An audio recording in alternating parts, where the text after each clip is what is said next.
Huwag kayo dyan sa taas maglaro. Natutulog ang kuya nyo dyan, di ba? May pasok pa yun mamayang gabi. Narinig kong sigaw ni mama sa mga kapatid at pinsan ko.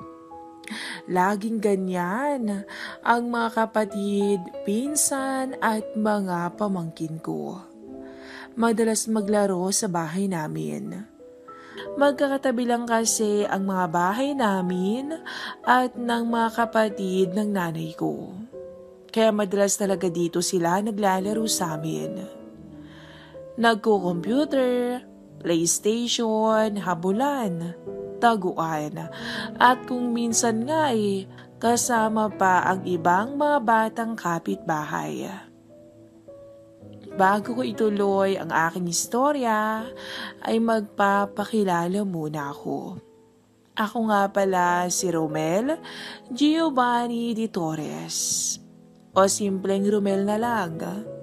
21 anyos, matangkad, 5'11", gwapo, matipuno, dahil regular mag-gym tuwing weekends at nagtatrabaho bilang IT specialist sa isang IT company sa Makati. Panggabi ako dahil mas pinili ko ang schedule na yun. Sa umaga ang uwi ko. At dahil uwian ng mga bata sa tanghali galing eskwela, madalas nagigising ako ng alanganin bandang hapon dahil nga sa ingay ng paglalaro nila. Ngunit sa araw na to ng Martes, ay walang pasok ang mga bata sa eskwelahan, kaya mukhang maagang may mag-iingay sa amin. Pero dahil sa pagod, mabilis akong nakatulog. Nagising ako bandang 1:00 ng tanghali at nakaramdam ako na kailangan kong magbawas. Kaya lumabas ako ng kwarto para mag-CR sa baba. Naka-boxers lang ako dahil yun lang naman talaga ang suot ko pagtulog. Paglabas ko ng banyo, ay nakita akong naglalaro sa sala ang mga pinsan ko, kasama ang 3 batang kapitbahay. 2 batang babae at 1 batang bading. Lagi nilang kasama dito sa bahay ang bading na yun. Mukhang mabait naman, kaso maharot nga lang. Napailing na lang ako at napaisip na ang bata-bata pa bumigay na. Nacho, nasan si mama? Medyo inaantok pang tanong ko sa kapatid ko. Aling Mercy, nagpapapedicure daw kuya sagot ng kapatid ko. Tumango ako at binilin sa kanila ang bahay habang natutulog ako. At bago ako tumalikod, nahuli ko pang nakatingin ang bading na si Ronron sa nakaumbok sa boxer ko. Bago ako pumasok sa kwarto, narinig kong nagyaya ang isa sa mga pamangkin ko na umakyat sila sa itaas at magtaguan. Pahiga na sana ako nang mapatingin ako sa bintana. Mula doon, kitang-kita ko ang kapitbahay kong si Mabel na nagbibihis sa silid niya. Wala siyang pang-itaas na suot at kitang-kita ko ang nakakatakam na hinaharap niya. Kung di ako nagkakamali, ay 18 years old lang ito at mas bata sa akin. Sexy si Mabel. At halos lahat ng lalaking barkada ko, pinaka-aasam talaga siya. Isa na nga ako roon. Humarap siya sa salamin at humaplos ng bahagya sa harapan niya habang nakaharap sa salamin. Unti-unti akong tinablan sa aking nasilayan. Ngunit mas matindi ang antok na nararamdaman ko. Kaya nahiga na ako at nakatulog ulit.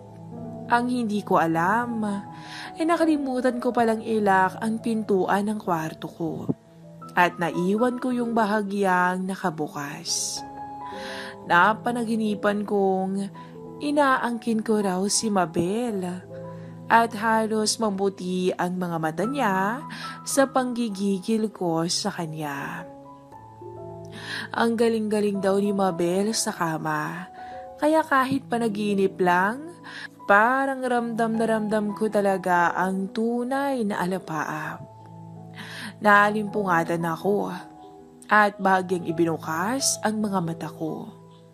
Alam kong gising na ako ng mga sandaling yun, pero nagtataka ako na parang dama ko pa rin ang panaginip ko kay Mabel. Nang tuluyan ko nang imulat ang mga mata ko at tumingin pababa, ay nabigla ako sa nakita ko.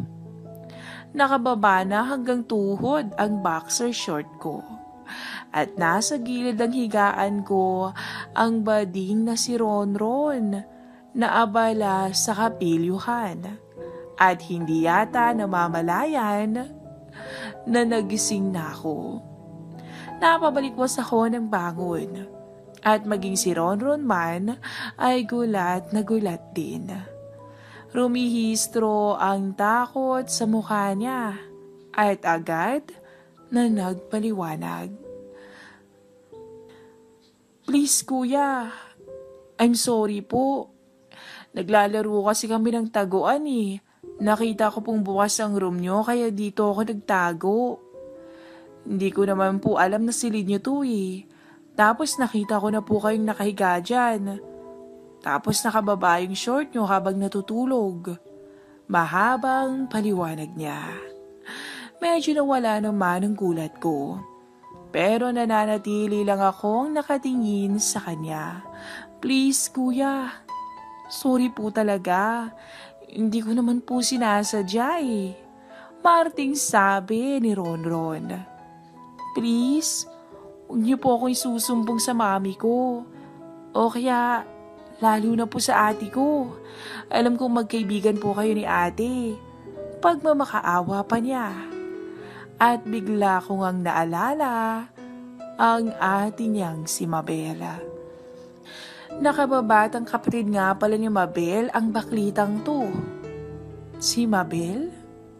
At bigla kong naalala ang nakita ko kanina sa bintana bago ako matulog. Ang katawan niya, ang kinis at ang puti-puti. Ang panaginip ko. Unti-unting nagbalik ang naudlot na uhaw ko kay Mabel. Kuya Romel, sambit ni Ronron nang makitang tila nangangarap ako ng gising. Hindi ako sumagot. Muling nagising ang diwa ko kay Mabel. Umusad ako sa kama palapit sa kanya. At kinuha ko ang isang kamay ni Ronron. Tuloy mo yung ginagawa mo kanina. Ang utos ko sa kanya. Baka po'y sumbong mo ko sa amin. Wika niya pero halata akong excited ito na ituloy ang nasimulan niya. Ituloy mo na. Utos ko ulit. Tapos ay nahiga akong muli. Sinipat ko ang nakalak na pintuan. Nakalak na. Gagong Becky to ah. Hindi daw niya sinasadyang mapasok ang silid ko, pero nilak naman ang pinto. Ibinaba ko ang tingin ko kay Ronron. Kahit gamit ang dalawang kamay, hindi pa rin niya masakop ang pinagmamalaki kong alas. Enjoy na enjoy ang baklita sa akin. Parang nanalo sa Miss Gay. Sa tansya ko, dahil kaklase ito ng pinsan kong si Frame, mga nasa 12 o 13 anyos lamang siya. Maaga talagang magkalat ang mga katulad niya. Hindi naman ito ang unang karanasan ko sa mga bading. Nung high school ako nag-night swimming kami ng mga klase ko sa Antipolo. Nag-inuman kami at natulog nung napagod na. Nagising na lang ako nung bandang madaling araw na may tumitikim na sa akin. Medyo madilim noon pero naaaninag ko yung class president namin yun. Nabigla talaga ako dahil hindi ko akalaing Becky pala siya. Hindi mo naman kasi halata sa mga kilos niya eh. Dala marahil ng kalasingan, hinayaan ko na lang siya. At medyo naging awkward na ang mga pag-uusap namin matapos noon. Yung isa pa nung magkayayaan kami ng mga barkada ko nung college na mag-inuman sa bahay nung tito ng tropa naming si Fred. Malaki ang bahay nung uncle niya at mukhang mayaman. Kapareha din nung class president namin nung high school, wala ring bakas ng pagiging binabae ang tito ni Fred. Pero nagising na lang din ako ng madaling araw na nagpapakasasa na siya sa akin. Matapos ang isang linggo, may nagpa-LBC sa bahay namin. Para raw sa akin. Binuksan ko ang laman at nakita ko ang isang mamahaling cellphone. Alam kong galing yon sa tito ni Fred. Pero hindi na naulit yon dahil hindi naman na niya ako kinulit pa. Ipinikit ko ang mga mata ko at muling dumapo ang itsura kanina ni Mabel. Nakakatakam talaga. At siguradong mabango ang lahat sa kanya dahil malinis siya sa katawan. At ang malambot niyang labi, nakaisarap halikan. At habang iniisip ko yon, tiningnan ko si Ronron. At nakita kong todo bigay ito at hanggang sa tuluyan ko nang marating ang Ruru. Walang sinayang si Ronron. Animoy gutom talaga to sa lalaki. Lumaypay ako pagkatapos at nakita kong nakatingin si Ronron sa akin. Ang gwapo niyo po kuya? Sambit niya. Ngumiti ako ng bahagya. Mukhang sanay ka na. Nakarami ka na siguro ng booking no? Pang-Alaska ko. Naku hindi po. Pangatlo ka pa lang po. Yung dalawa po sina Bertong, nagdi-deliver ng tubig. Tapos si Ibet, na tricycle driver. Pagbubunyag pa niya. Kilala ko naman ang mga binanggit niya. Maniwala ako sa'yo. Mukhang hustler ka na eh. Syempre po no. Pilyang sambit niya. Natutunan ko po yun sa ate ko eh. Sambit ni Ronron. Bigla akong natigilan. Sa ate mo? Kay Mabel? Paninigurado ko. Opo, mabilis na sagot niya. Lagi ko kasi silang nakikita. At nahuhuli ng boyfriend niyang si Kuya Iskar. At minsan, nahuli ko naman siya sa may banyo namin na nakaluhod kay Kuya Jude. Yung anak nung nagninegosyo ng hardware sa kanto. Pagsisiwalat ni Ronron. Pinagbigyan niya si Jude? Pagkukumpirma ko. Opo. Mabilis ulit na sagot ni Ronron. Kahit boyfriend niya rin si Iskar? Tanong ko ulit. Opo. Sagot ulit ni Ronron. Nagitla ako sa nalaman. Ganun pala kahilig si Mabel. Unti-unti kong inabsorb ang kwento ni Ronron. Mahilig na talaga si Mabel. Pero, kuya, putol ni Ronron sa pag-iisip ko. Alam nyo, yan pong sa inyo yung pinakamalaking nakita ko. Mas malayong lamang po yan ng bongga kaysa kay Berto o kaya kay Ibet. O pati kina Kuya Iskar at Jude. Nakangising sabi ni Ronron. Biglang may naglaro sa isip ko. Isang maduming idea. Talaga? Nakangising kunwari na tanong ko. Opo, promise, mamatay man po ako. Pilyang turan pa niya. Ngumiti ako ng ngiting aso. At marahan kong sinabi, gusto mo ba uling matikman to next time? Yes naman po. Mabilis ulit na sagot niya. Hindi naaalis ang ngiti sa labi ko. Alam ko na ngayon kung papaano ako makakaisa kay Mabel.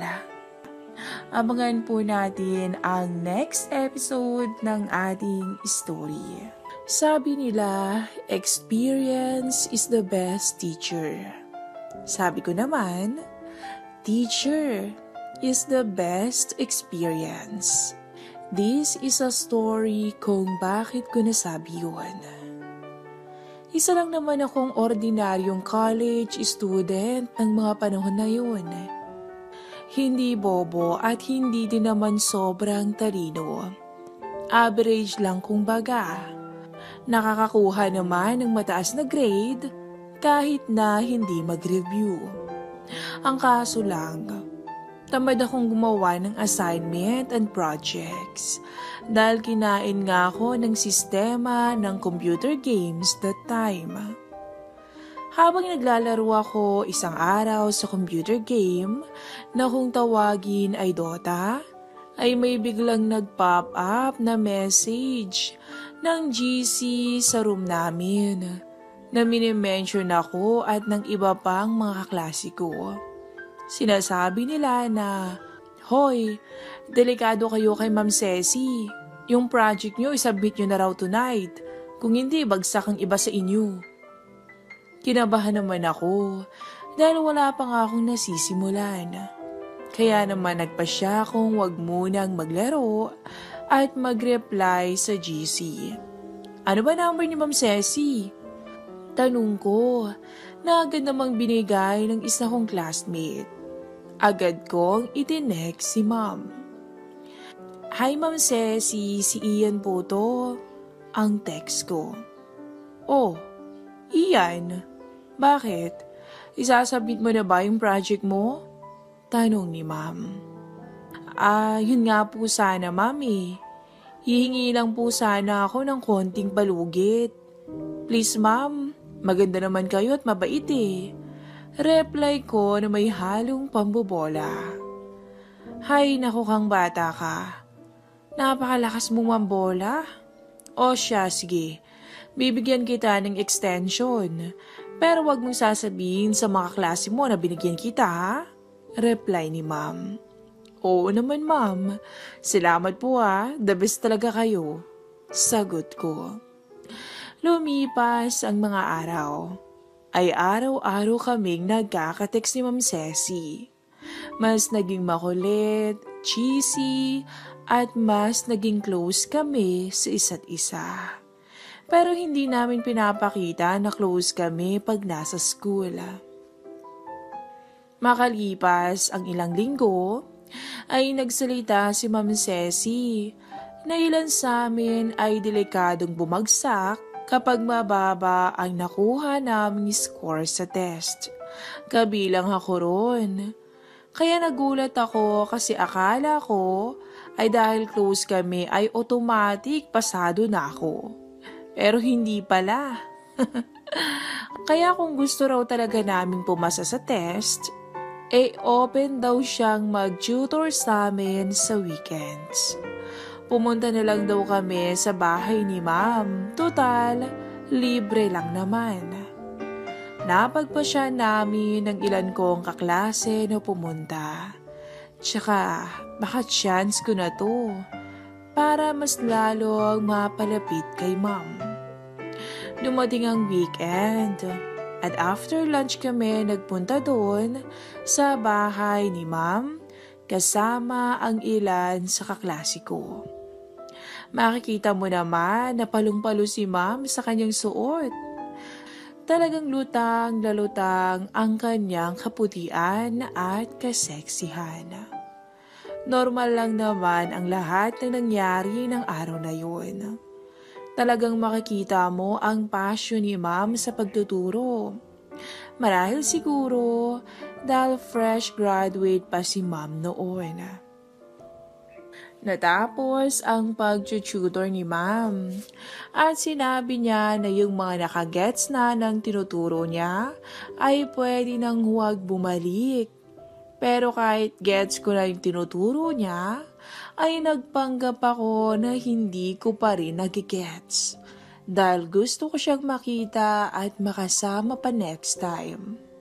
Sumapit ang gabi. At nag-text na naman ako kay ma'am ng kung ano-anong sweet messages at pambobola. Nagsimula na rin kaming mag-call paminsan-minsan. Ganon ang routine namin kapag weekdays. Pag weekends, ay tuloy pa rin ang pag-tutor. Habang tumatagal, ay paunti ng paunti ang tinuturuan ni Ma'am Ceci na estudyante. Hanggang sa ako na nga lang yung matira. Solo akong pumunta sa bahay ni Ma'am. Sobrang lakas ng kabog ng puso ko noon. Pero tumuloy pa rin ako. Kumatok ako ng pinto at wala pang 1 minuto ay agad akong pinagbuksan ni Ma'am Ceci. Hi, Ate Ganda. Bati ko sa kanya. Sinadya ko na hindi siya tawagin na ma'am. Ganda ka dyan. Kahit kailan bolero ka iyan. Pumasok ka na. Ang sabi niya. Dahil wala naman daw akong kasama na estudyante, ay sa sofa na lang kami pumwesto para daw mas komportable at presko ang pagtuturo niya sa akin.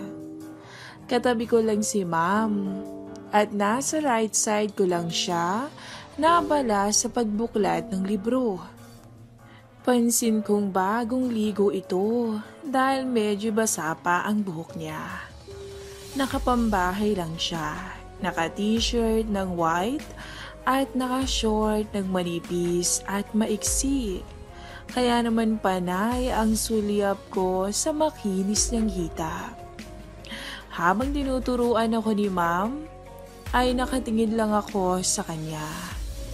Hinayaan ko na mapansin niya na nakatitig lamang ako sa kanya. Ramdam kong medyo na-awkwardan siya sa ginagawa ko, kaya bumalik ang tingin ko sa libro. Sa kalagitnaan ng pagtuturo niya, ay naglakas ako ng loob. Nailapag ang kamay ko sa legs ni Ma'am Ceci. Sobrang kabang-kaba ako nung panahong yun, pero hindi naman nag-react si Ma'am. Grabe, damang-dama ko ang init ng balat niya. Hindi pa ako nakontento at mas iniangat ko ang kamay ko. Akala ko magre-react na siya, pero nagkamot lang ito ng ulo. At sa isa pang pagkakataon, ay mas inaangat ko pa ulit. Hindi talaga nagre-react si ma'am dahil siguro sa gusto niya rin. Tumingin ako kay Ma'am Ceci at tinawag siya. Paglingon niya, ay agad ko siyang sinunggaban sa labi. Wala pa akong nakakatabing babae sa kama ng mga panahong yun. Pero may karanasan naman na akong humalik. Akala ko ay pipigilan ako ni Ma'am Ceci. Pero nagulat ako nang tumugon siya. Malambot-lambot ang labi ni Ma'am Ceci. Medyo matagal din ang palitan namin hanggang nagtungo ang labi ko sa tenga niya. Walang salitang lumalabas sa amin that time, maliban sa mga pigil na boses ni Ma'am Ceci. Makalipas ang ilang saglit, ay kumala si Ma'am Ceci at nagsimulang itilapon ang mga suot niya sa sahig. Para akong hihimatayin sa langit na nasilayan ko. Grabe, ang lusog. Makalipas ang ilang minuto, ay biglang tumayo si Ma'am Ceci at inayos ang buhok niya. Sabay sabing, "Iyan, walang makakaalam nito promise me." Tumangulang ako at hindi na ako nag-aksaya ng panahon. Bigla ko siyang hinila at idiniin sa sofa. Pero bigla niya akong tinulak at sinenyasan na sumunod sa kanya papuntang kwarto. Pagkarating namin sa kwarto ay nagulat ako nung humiga na si Ma'am. Lumapit ako sa kanya para muling suyuin ang mapupula niyang labi. Ngunit nagulat ulit ako nang hatakin niya ako bigla. Pinahiga niya ako at agad siyang sumampa sa akin. "Marunong ka ba, Ian?" Tanong niya sabay kagat labi. Hindi nga po, Mami." Sagot ko naman na kinakabahan. "Hayaan mo, tuturuan kita." Sagot ni Ma'am Ceci. Sa puntong yon ay tuluyan na ngang umuga ang malambot na kama ni Ma'am Ceci. Maingay pala siya, kaya naman lalo akong ginanahan. Dito ko rin nalaman na matagal-tagal na rin daw siyang hindi nakaranas ng ganito. Simula nung maghiwalay sila ng boyfriend niya noong nag-aaral pa lang siya sa college. Kaya pala halata ang panggigigil ni Ma'am sa akin. At halos mabaliw siya sa tindi ng tinatamasa. Lumipas pa ang ilang oras at kung ano-ano pa ang itinuro sa akin ni Ma'am na pwesto sa higaan hanggang sa tuluyan na nga kaming makarating sa rurok. Ay, nakakapagod ka? Ba't ang tagal mo? First time mo ba talaga iyan? Tanong ni Ma'am sa akin habang hinihingal. "Opo, Ma'am. First time ko po kayo. Thank you po Ang galing niyo po talaga. Ang galing-galing niyo." Nagkaroon ng ilang second na awkward moment of silence. Kaya binasag ko. Pwede pa ba nating ulitin to next time, Ma'am Ceci?" Tanong ko. Basta ba magbibehave ka at hindi ka magkukwento sa iba, malaki ang chance. Sagot ni Ma'am. Hindi na ako nagsalita at binigyan ko ng matamis na halik si Ma'am Ceci. Nakailang ulit pa kami ni Ma'am ng araw na yun. Pagka-uwi ko ay mas naging sweet kami sa text at call. Sa classroom naman ay sobrang professional namin. Walang makakahalata na may namagitan na sa amin. Hindi niya rin ako binibigyan ng special treatment sa grades, kaya mas nag-aral ako simula noon. Tuwing weekend naman, pumupunta ako sa bahay niya para makascore sa kanya.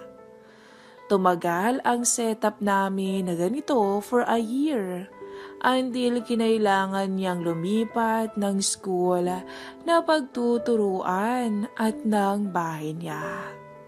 Sa ngayon sobrang layo na namin sa isa't isa. Ngunit hindi pa rin nawawala ang communication at sweetness namin ni Ma'am Ceci. Hanggang dito lang po muna ang maigsing karanasan ko tungkol sa aking guro.